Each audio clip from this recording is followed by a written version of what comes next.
Hello viewers, स्वागत है आप सभी का मेरे यूट्यूब चैनल स्कूल ट्यूशन गुरुजी में। बच्चा हम पढ़ रहे हैं आपका chapter 5 the fundamental unit of life. और आज हम इसमें पढ़ने वाले हैं बच्चों सेल वॉल, न्यूक्लियस और साइटोप्लाज्म के बारे में। तो चलिए बच्चों, बिना वक्त गवाए शुरू करते हैं आपका टॉपिक।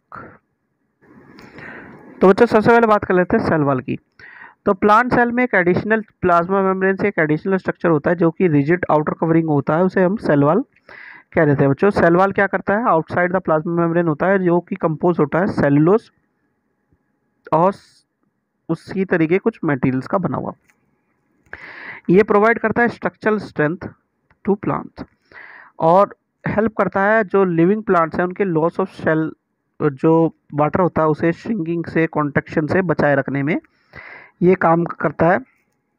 और अलग अलग चीज़ों को परफॉर्म करता है, जिसमें हम देखते हैं कि when a living plant cell loses water through osmosis there is a shrinking or contraction of the contents of the cell away from the cell wall. This phenomenon is known as plasmolysis. यानी कि plasmolysis हमें देखने को मिल जाता है।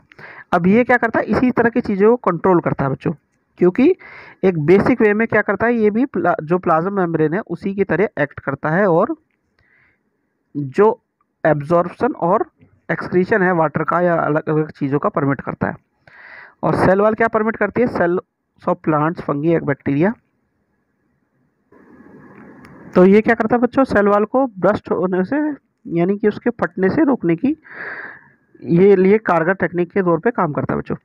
फिर बात आती है बच्चों न्यूक्लियस की। तो न्यूक्लियस क्या है? सेंट्रल रीजन में आपको देखने को मिलता है। ये डबल लेयर स्ट्रक्चर होता है जो कि हम न्यूक्लियर मेम्ब्रेन भी कह देते हैं। इसके अंदर जो हमारा न्यूक्लियस मटेरियल होता है वो होता है, और ये इसी से हमें सेपरेशन मिलता है बच्चों साइटोप्लाज्म और न्यूक्लियस के अंदर के पार्ट का।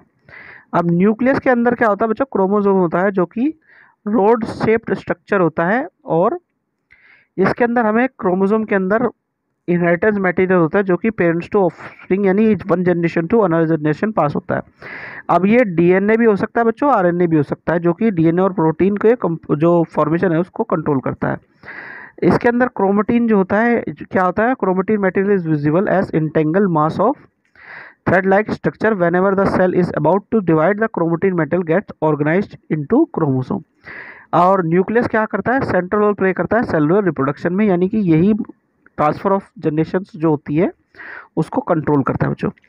अब जो प्रोकैरियोटिक होते हैं उसमें जो न्यूक्लियर रीजन होता है वेल डिफाइंड नहीं होता है, इसी वजह से उसे हम क्या कह देते हैं? न्यूक्लियोइड कह देते हैं। लेकिन जब जो यूकैरियोटिक होते हैं उसमें न्यूक्लियर मेम्ब्रेन की वजह से ये पूरा का पूरा वेल डिफाइंड होता है, और जो साइटोप्लाज्मिक ऑर्गेनेलीज होती हैं वो भी आपको अलग से देखने को मिल जाती हैं, और ये क्या है? अलग अलग परफॉर्म करती हैं फंक्शंस को।